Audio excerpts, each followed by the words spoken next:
ઓમ ગંગ ગણપતે નમો નમઃ. નમસ્કાર મિત્રો, આપની ચેનલ સુખકર્તામાં આપનું સ્વાગત છે. તો ચાલો સાંભળીએ કેવડાત્રી વ્રતની કથા.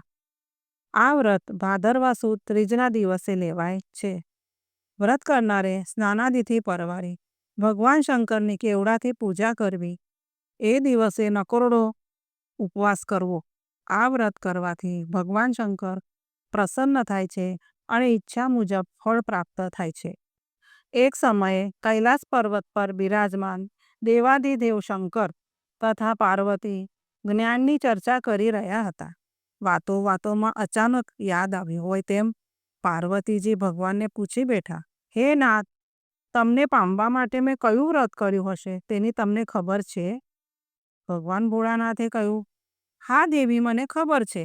એક વખત દેવર્ષિ નારદ તમારા પિતા હિમાલય પાસે મારા ખૂબ વખાણ કર્યા.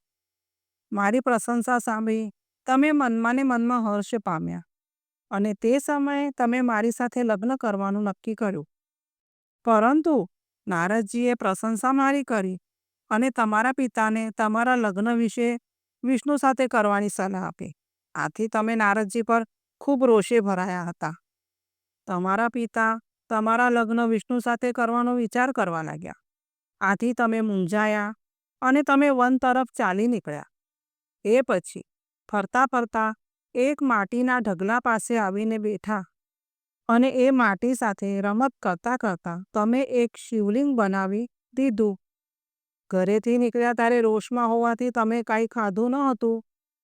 શિવલિંગ બનાવ્યા પછી તમે આજુબાજુમાંથી કેવડો, બીલીપત્ર, ફૂલ વગેરે લાવી તમે ખરા અંતઃકરણપૂર્વક મારી પૂજા કરી. આ દિવસે ભાદરવા સુદ ત્રીજ હતી. તમે ભૂખ્યા પેટે પ્રસન્ન ચિત્તે મારી પૂજા કરી. આથી હું તમારા પર પ્રસન્ન થયો અને દર્શન આપ્યા અને તમને વરદાન માંગવા કહ્યું. દેવી, તમે નમ્રતાથી ફક્ત એટલું જ માંગ્યું કે હે ભોળાનાથ, જો મેં તમને ખરા અંતરથી ભજ્યા હોય અને તમારી આરાધના કરી હોય તો તમે જ મારા પતિ બનો. મેં તથાસ્તુ કહ્યું અને હું ત્યાંથી અંતર ધ્યાન થઈ ગયો. આ બાજુ તમને મહેલમાં ન જોતા તમારા પિતા તમને શોધવા નીકળ્યા. શોધતા શોધતા ત્યાં આવ્યા ત્યારે તમે તે કંઈ બોલે તે પહેલાં જ કહી દીધું કે હું તન મનથી મારા ભોળા શંભુને વરી ચૂકી છું. માટે હવે હું બીજા કોઈ સાથે લગ્ન નહીં કરું.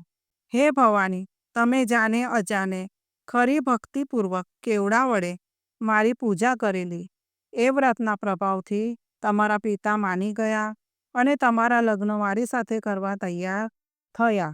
પાર્વતીની શંકાનું સમાધાન કરતા ભગવાન ભોળાનાથ બોલ્યા, હે સતી, મને બીલીપત્રો જ પસંદ છે. અત્યાર સુધી આખો સંસાર મારા પર બીલીપત્ર ચડાવતું આવ્યું છે, પરંતુ તમે જ્યારથી કેવડો ચડાવ્યો ત્યારથી, એટલે ભાદરવા માસની અજવાળી ત્રીજના દિવસે જે કોઈ મને કેવડો ચડાવશે એની શ્રદ્ધા ફળશે અને એની હર મનોકામના પૂરી થશે.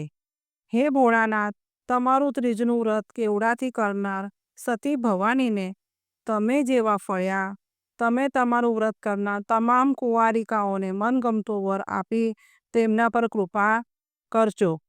મિત્રો, જો આપને અમારો વિડીયો પસંદ આવ્યો હોય તો પ્લીઝ લાઈક, શેર અને સબસ્ક્રાઈબ કરજો અને કમેન્ટ જરૂરથી કરજો.